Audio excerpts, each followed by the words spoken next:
May the 19th, 1458 BC. A rebel warlord challenges the might of Egypt. The two greatest armies the ancient world has ever seen are ready to fight. The fate of Egypt lies in the hands of its young pharaoh, who has never before seen battle.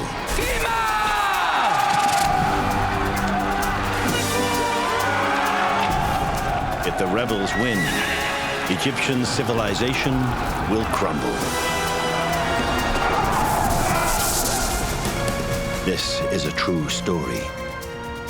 The chronicle of this epic struggle was carved into the stone walls of the Temple of Karnak over 3,500 years ago. It records how a pampered prince was transformed by war and turned his kingdom into an empire. He became Egypt's greatest warrior pharaoh, Thutmose III.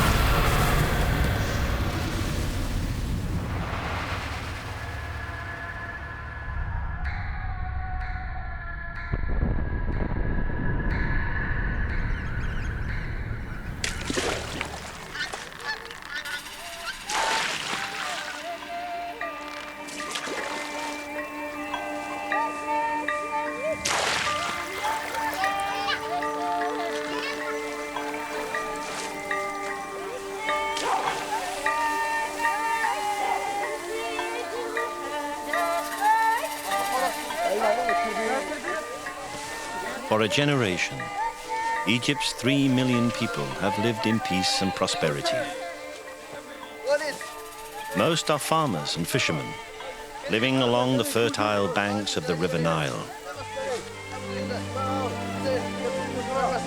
Thutmose is a peasant farmer whose family worked this land together. Their life follows the changing seasons.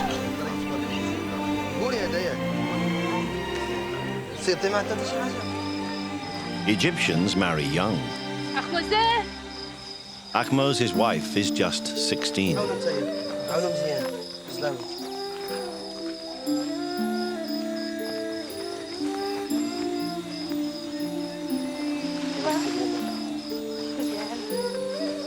They expect that one day their children will take over from them and work the fields. But Thutmose's life is about to change. The sacred ibis are an omen of danger.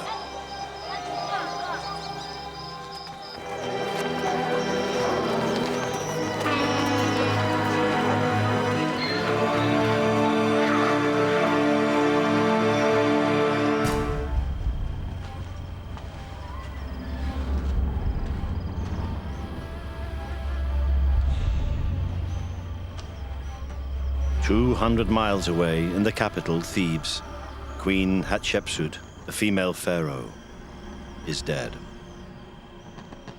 While the country mourns, Egypt's enemies are gathering.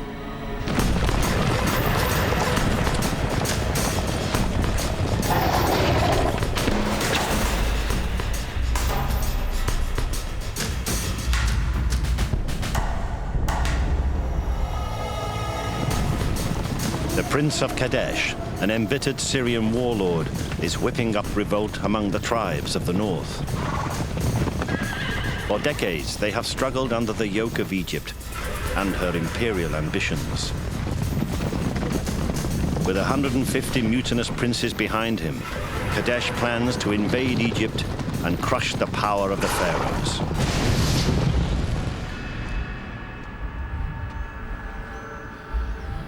Egypt is vulnerable.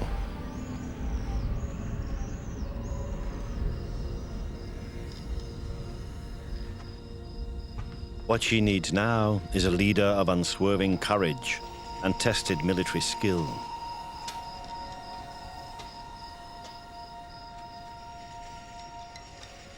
But the new pharaoh is Thutmose III.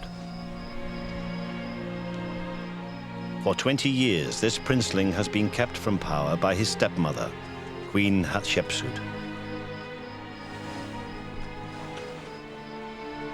He has been pampered and indulged, untroubled by the affairs of state.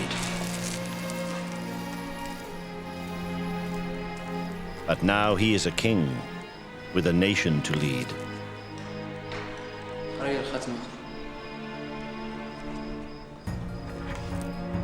To the Egyptians, he's a living god. His body, a sacred object.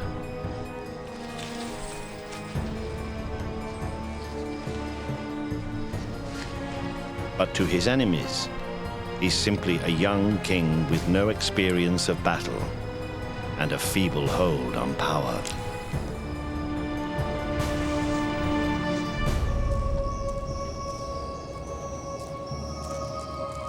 Thutmosis comes from a long line of warriors. A century and a half ago, the founders of his dynasty expelled the ancestors of the Prince of Kadesh from northern Egypt. Syrians and Egyptians have struggled for supremacy ever since.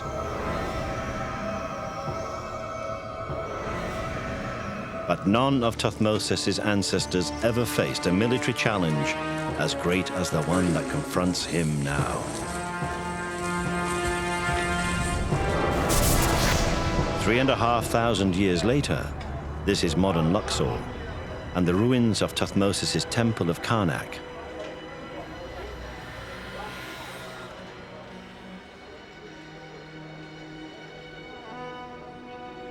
In a narrow passageway, on a wall few visitors will ever notice, there's a long inscription in Egyptian hieroglyphs, carved on the orders of Thutmosis himself.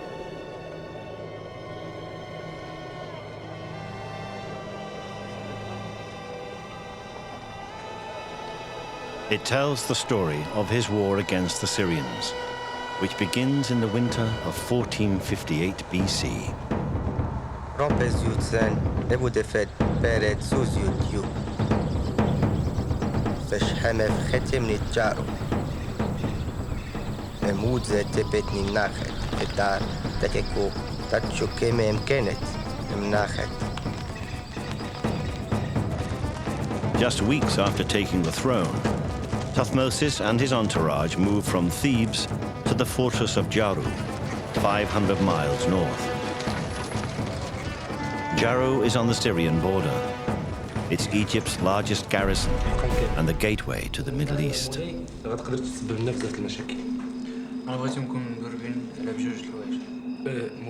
The young Thutmosis locks himself away with his generals. Jehuti and Jamenej are hardened soldiers, skeptical of the young pharaoh's ability to lead. They have just a few weeks to devise a strategy to defend Egypt's borders. Recording every word of their deliberations is a fourth man, not a soldier, but a scribe, named Jeneni. He's been called the world's first war correspondent, and it's his words in ancient Egyptian that are carved into the temple wall at Karnak. Operan, es emehu kiwi. Iwa autentot emwendiem ni sharuhan. Sed sha emiradjan yoferue diwatau shebet hemeth.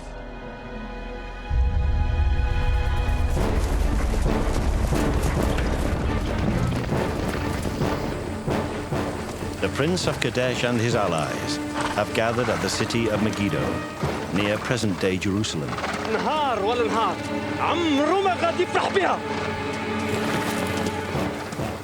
Megiddo is now the nerve center of the revolt.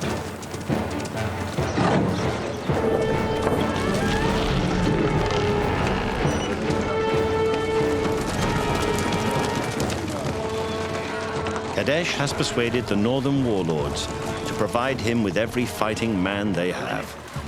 Under his command is the largest Syrian army ever assembled.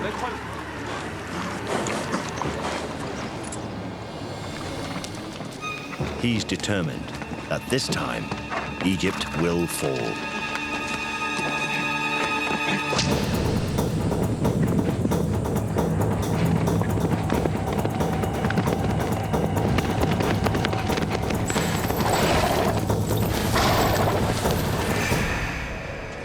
مولاي الأمير القديس كاين في ماجيدو. ميغيدو؟ نعم مولاي. صار. The intelligence is worse than Tuthmosis expects, far worse. Megiddo is just 150 miles from Egypt's borders, and Tuthmosis is heavily outnumbered. أقرب وقت كيف ما تحب مولاي. السلاح كلشي He needs more men.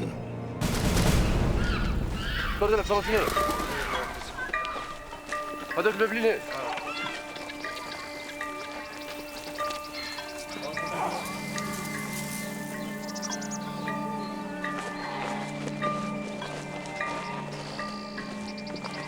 حاج محمد يا ايش بغيتي؟ فين ولد؟ ها هما ينفك صاحبنا واخ مستحبنا ها هما اسميك انت؟ ها هما لا اش بغيتي انت؟ شحال عمرك؟ Conscription is nothing new in Egypt. شحال عمرك؟ For centuries, peasants have been taken from the land to build canals, temples, and pyramids. اسميك انت؟ باقي صغير غادي نديوها يا صاحبي هذاك اللي غنديو لا توني انا يفلسطو سكتي لا أخوزي هذاك اللي غنمشي ما تمشيش بلاصه الولد توني انا But Ahmose is destined for something different. انايا هذا اللي غنديو The army. لا ما يمكنش ما تخليوش يمشي اش كديروا سير معاه. لا لا لا حول ولا قوه الا بالله لا ما يمشيش لا حول ولا قوه الا بالله لا أخوزي ما تمشيش ما نقدرش نخلي خويا ما نقدرش ما تخلينيش ما تمشيش وحنا وحياتنا لا أخوزي لا صافي ما غاديش نمشي Ahmose knows he may never see his wife and home again.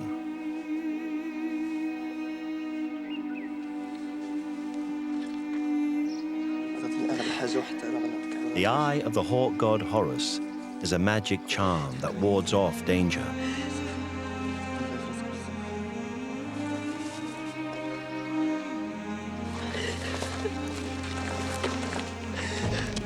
Every Egyptian is now touched by the threat to the kingdom.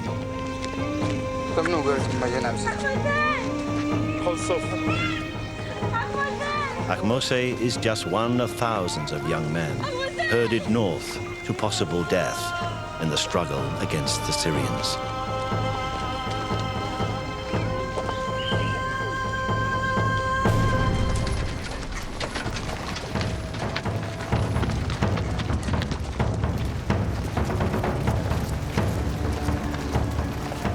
In February 1458 BC, Ahmose and his fellow conscripts reached the fortress of Jaru.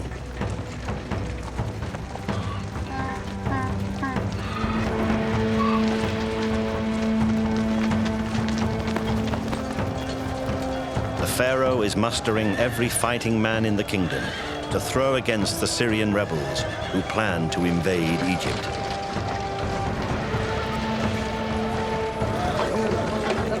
Ahmose is a peasant farmer who has never left his village before.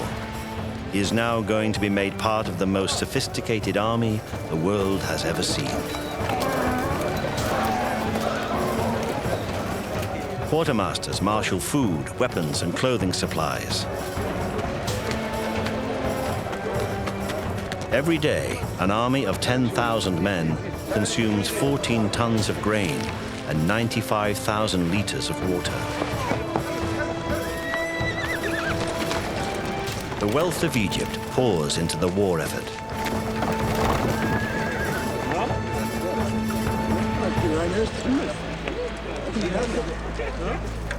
What makes the Egyptian army so formidable is these men.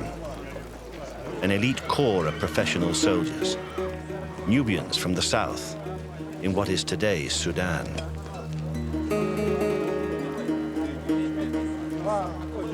Nakht joined the pharaoh's army 3 years ago, along with 5 men from his village. His ambition is to rise through the ranks, and he is likely to succeed. Nubians are admired by the Egyptians for their courage, strength, and skills in combat.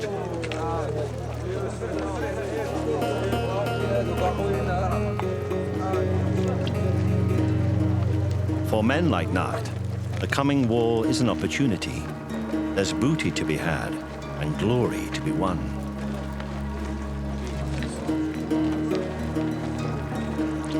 Other Nubians have become generals and risen to the top of Egyptian society.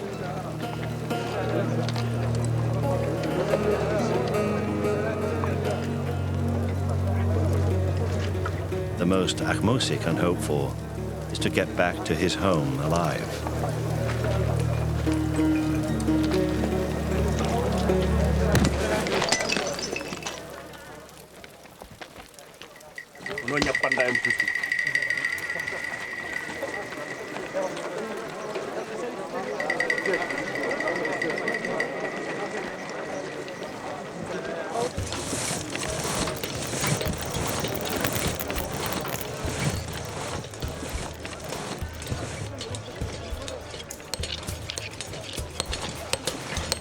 Raw recruits must be made part of the military machine. This is the job of Egypt's officer class.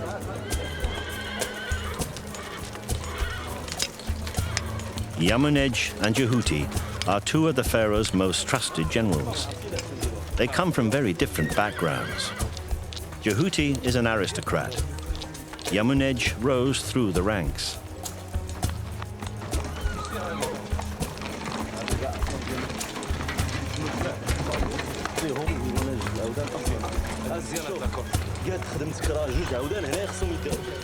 Officers will be equipped with the latest military technology.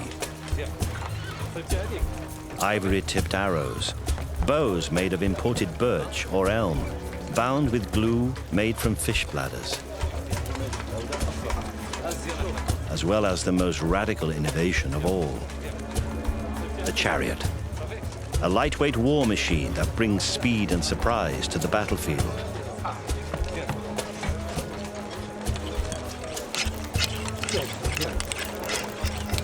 The lower ranks will use more basic weaponry, axes, knives, and spears.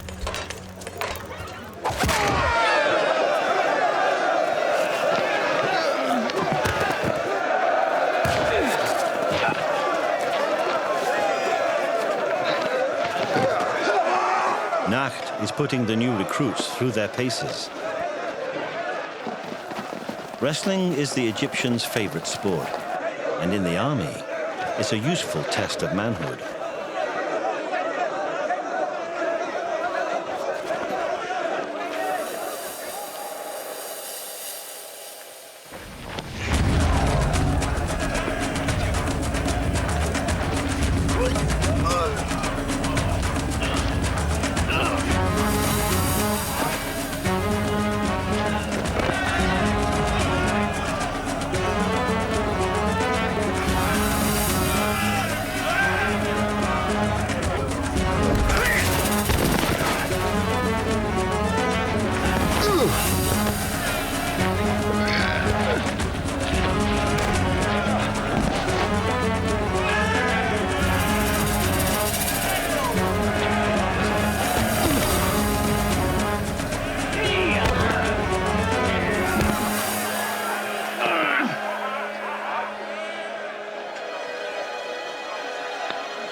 Ahmose has made the grade, and the pharaoh's army is in fighting spirit.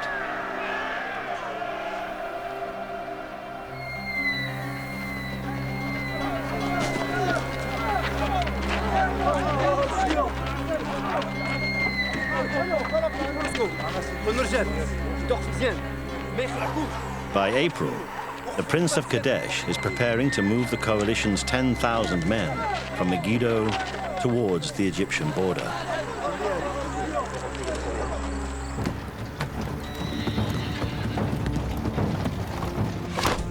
Thutmose, the inexperienced leader, has grown in confidence.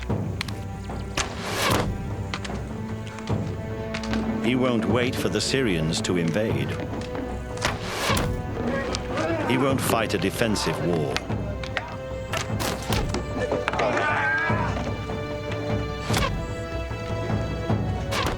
He will invade Syria and crush the rebels at Megiddo. The army will march tomorrow.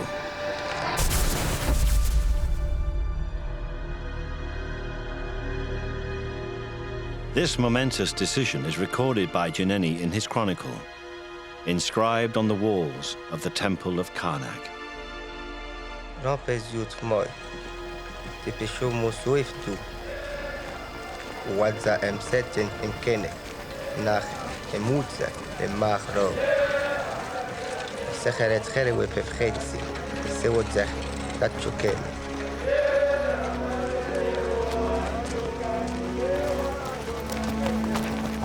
But to reach Megiddo, the army faces a grueling march of 200 miles across the deserts of Sinai and Gaza.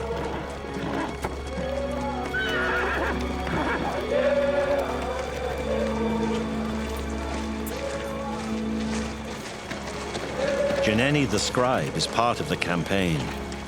He's here to record the pharaoh's exploits and guarantee Thutmose a place in history.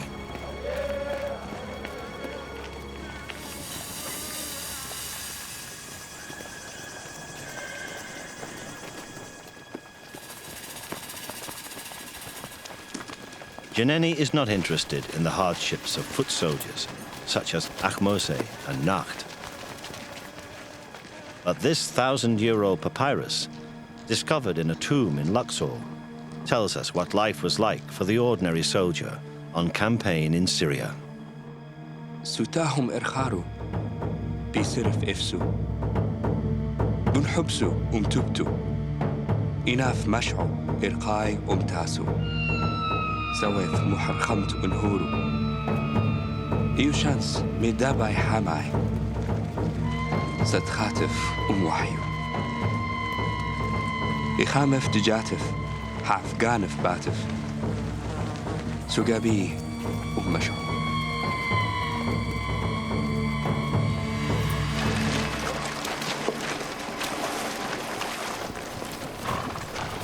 At first, the army makes rapid progress. In the first 10 days, it covers 150 miles. Then the heat takes its toll. The pace slows from 15 miles a day to 5.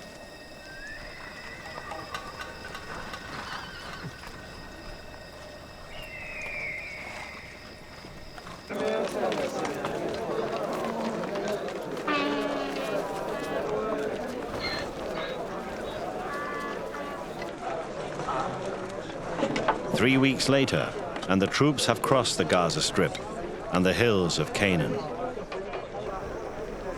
They're camped deep inside Syrian territory at Yacham, in present-day Israel.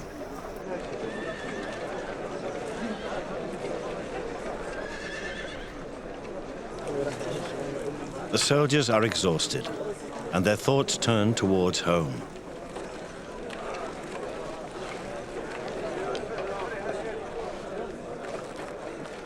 Ahmose, like every Egyptian, is terrified of dying outside his native land. If he's buried in foreign soil, without his family to tend his grave, he'll have no chance of reaching the afterlife. If he dies here, his spirit will be cast into oblivion, and he'll face a second death. And perhaps Thutmose, despite his status as a god, is troubled by the very same thought. He's just 30 miles from Megiddo and the rebel army, and now he must make a decision. The choice he makes will dictate his future and the fate of Egypt. باش نتفاداو هذه المشاكل انا كنقترح عليكم باش نوريكم الخريطه الطريق اللي خصنا ندوزو معها. The young pharaoh now faces the most important decision of his campaign. Jeneni records the discussion with his generals. For the first time in his account, we hear Thutmoses' own words as he spoke them 3,500 years ago.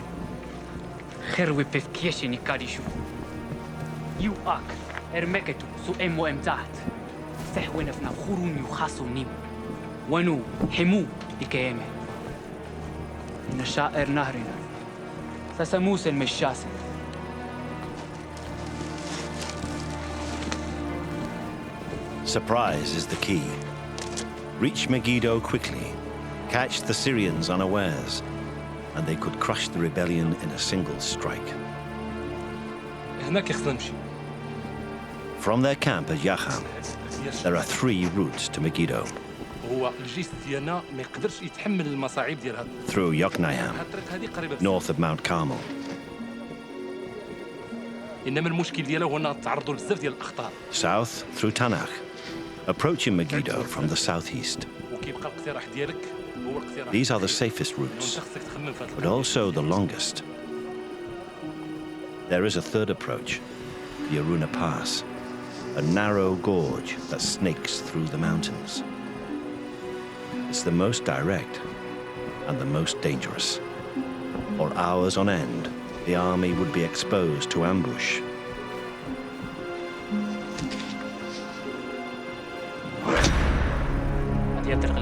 They'll take the Aruna Pass.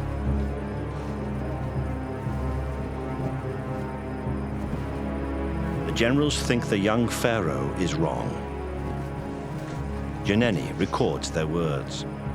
سمي أخ شمت حمتين بين انتي وو الحماس يوتو هرسميت أجيو خير وو إمو أغا حر إبال إن يو تحية إمو حر حاحا يونا إن بخوي أغيا إم أرونا أونيخ ناين مروي إراه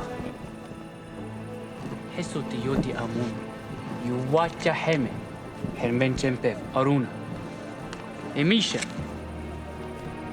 أنت ليبا في موجة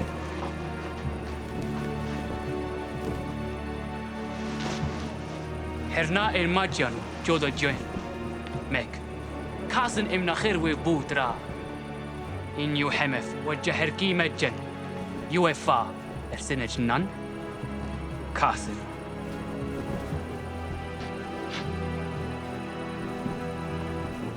وين الباك إنسان نبف أموي إن حيمو مجن ناخد نجوان جن نمتخد يلا نشوف راسك.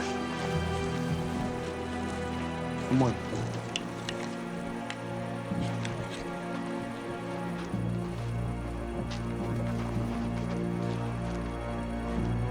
But has Thutmoses signed the army's death warrant?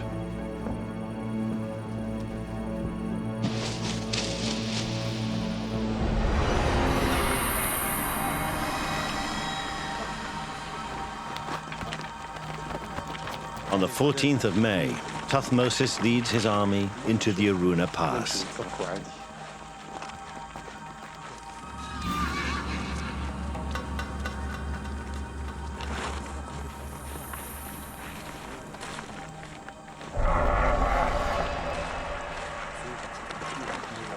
"10,000 men must march in single file through the narrow gorge, utterly exposed.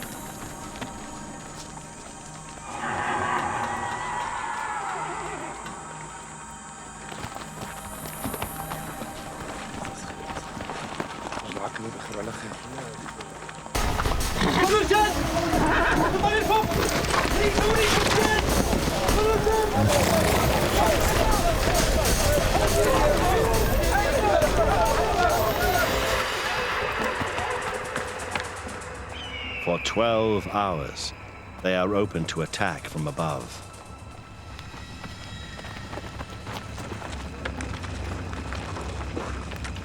حتى الساعة ما وصافي اللي كتشري راه مركوب ياك ناقص لي نديرو دار دخل ندير الله يحفظو صافي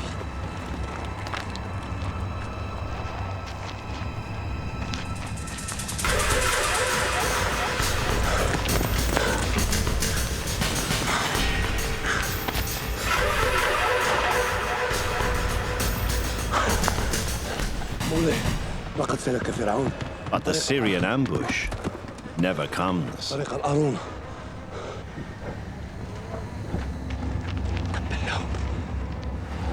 Kadesh has been outwitted. He expected to ambush the Egyptians on the southern route to Megiddo. Now his troops are in the wrong place. All he can do is scramble back to Megiddo.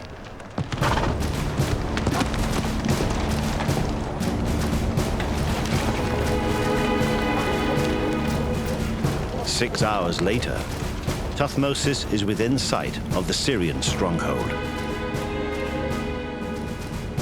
ورونم نخاسو محتاج تبو إم خوينف محبو إن ديمي خا بامح المجدو. Tomorrow, for the first time, Thutmosis will lead his men into battle. Here at Karnak is Jineni's eyewitness account of the final minutes before the Battle of Megiddo. It's the 15th of May, 1458 BC. Rampez yut cheme, te pesho mosus yut wa. Khatni su tebtwa ezet redi, em hunimetcha edzeref sesh. Udza hemef hewereret nitza savuyemenoev luarachet. Mehor jemaneb yerchet. Thutmosis anoints his peasant soldiers with sacred perfume to bring down the gods' blessings on them in battle.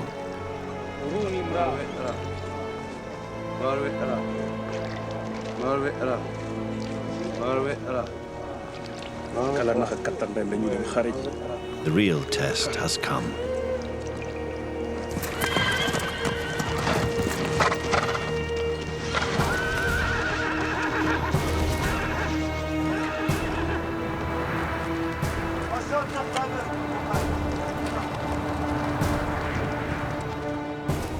Jineni describes the Egyptian positions. Maduberetsi ni pamechane heme, eturetsi hecheno nikina. Madubi mehti yapti megit. Lul heme, em helebse, amun em sahu hawayef. Kadesh too is ready.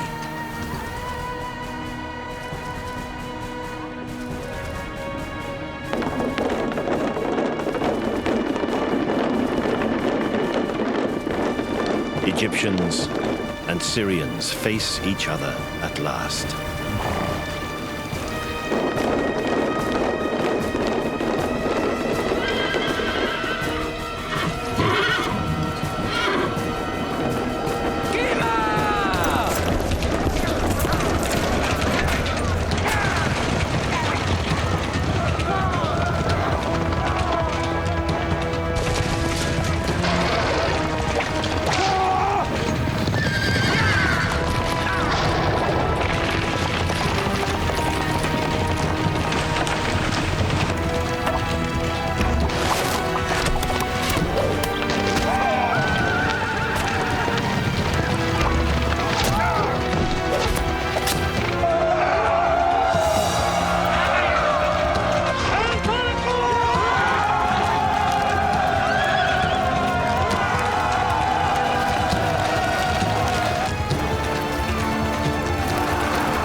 Syrian bodies drop around him, Kadesh's dreams of conquest evaporate. معايا سان حمف السخم إيروس يوسن هيفدي كبكبي مكتي هوني السنت خانوسان سسموسان وريتسان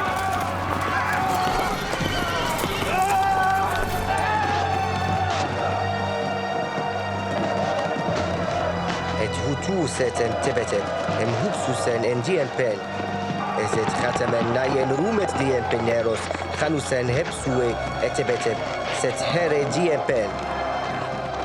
All Kadesh can do is save his own skin.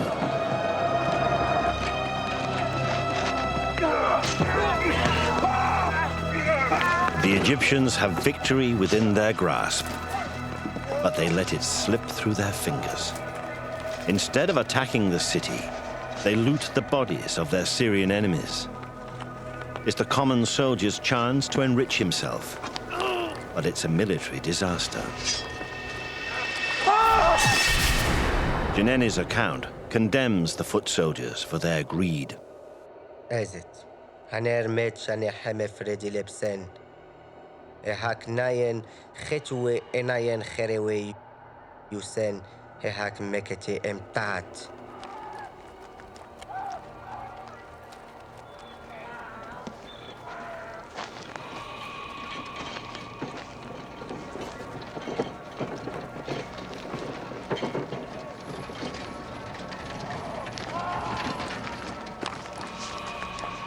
Hayen haksis mutese.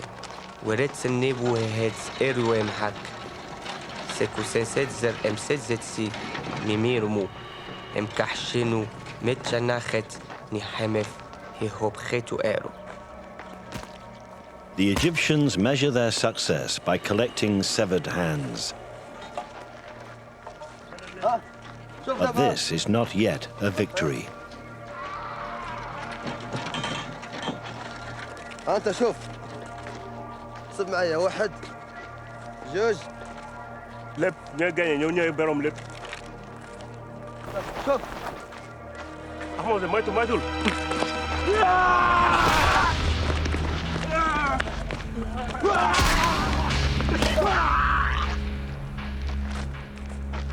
Has the greed of the foot soldiers been the Egyptians' undoing?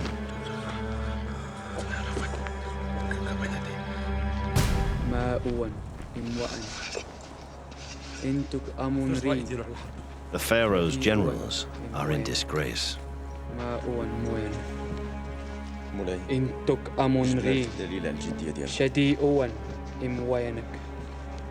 It was their job to take Megiddo.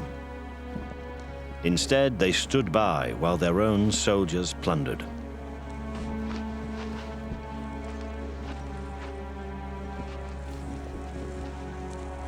حكون فرحان داباك حكم درتوها زوينة داباك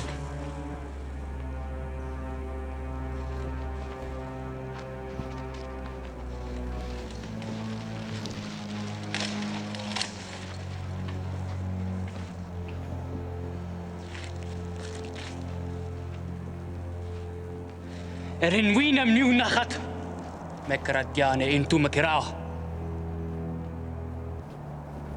ورون يخاسو نحتم وحتيانف رنتت كابا مه المجدو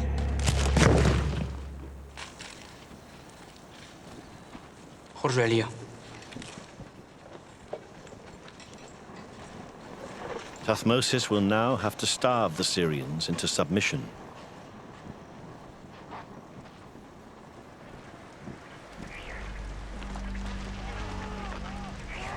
No one knows how many Egyptians fell at the Battle of Megiddo. The Egyptian military documents keep quiet on the subject of their own casualties.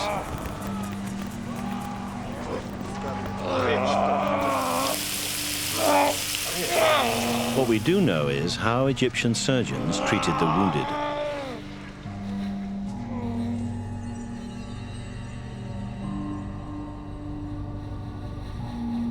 This papyrus is the world's oldest medical textbook.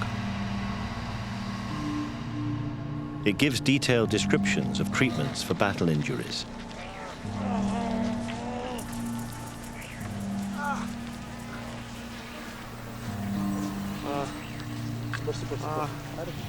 Raw meat, with its natural blood-clotting agents, is used on flesh wounds.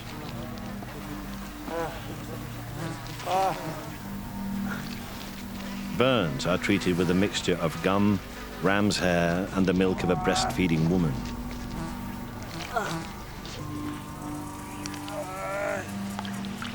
But despite the doctor's best efforts, most of the wounded in this field hospital will die from infection within days.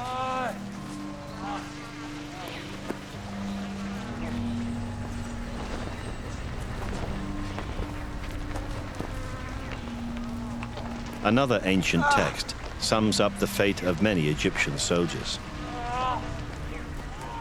توتو حرتت بيسا إرواع بمونح إرميقا بشيري توتو حرس خابرف إرناحمف أمخاني الموتف سابرف إرورامي إيو قاسني وشواش أحموزي بودا فمولو تي ген دي داي جابو نياخ دين تي ген ñol dina jafe jappandi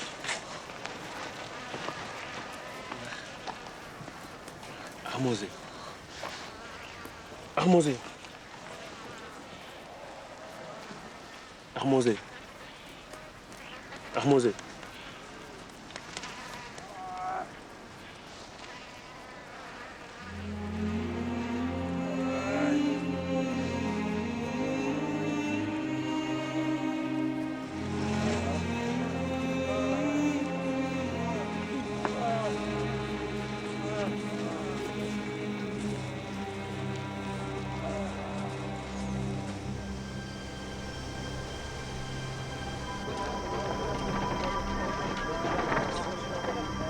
For 7 months, Thutmose holds Megiddo under siege.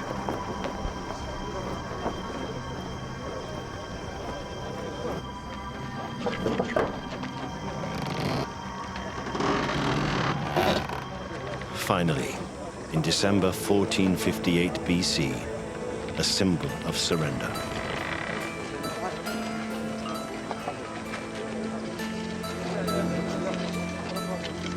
These are the children of the Syrian warlords, offered to Thutmose in a gesture of submission.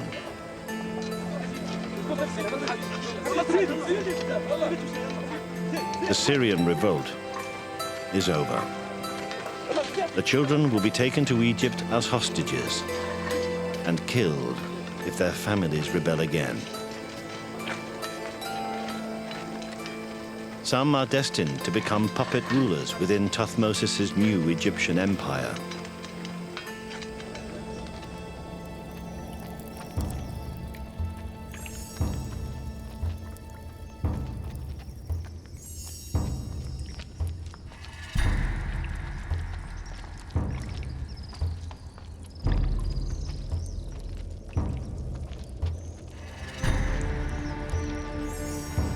Thutmose returns to his capital, Thebes, in triumph.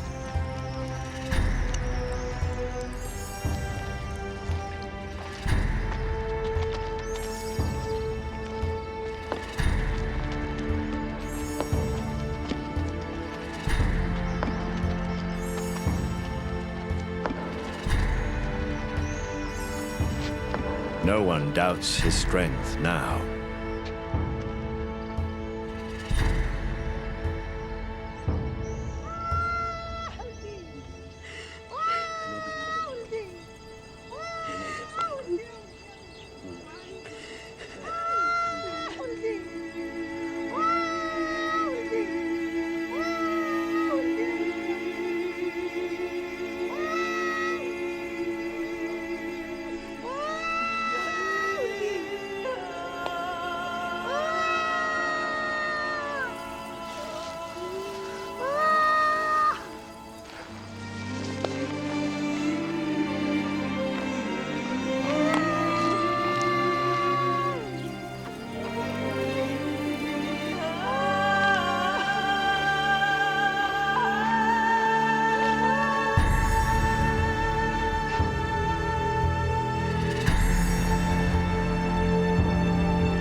أورونو خاسوتين هخين تويرو إسين تابو حمف اتبح تاو خسوسين إني أخوب الشيف إنو روبا وعمون إخانسونين إزت أورونيم هو حمف خيار إنوسين أمهات نبو شيشن مفكات الشيشة روكيت منمنت أوات نتمت شاني حمف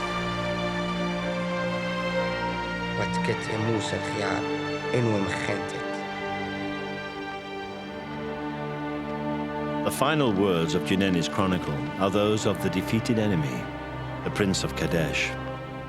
نيو حمن إريبونا همون خباغا هون خجات باينا ام أهاون نئونا جيران تدمان الباوف الرديان خنان طاو اميرارف.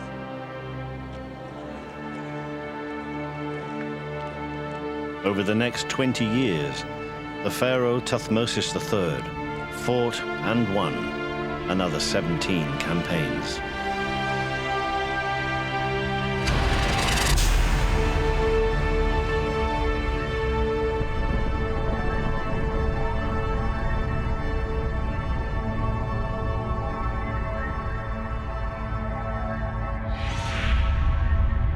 At the time of his death and mummification in 1425 BC, he had imposed Egyptian rule across an empire that extended, he claimed, as far as the circuit of the sun.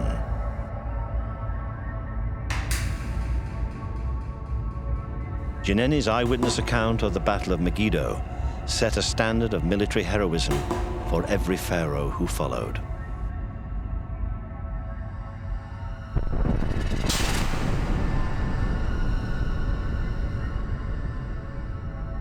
As Thutmose intended, he is still remembered today as Egypt's greatest warrior pharaoh.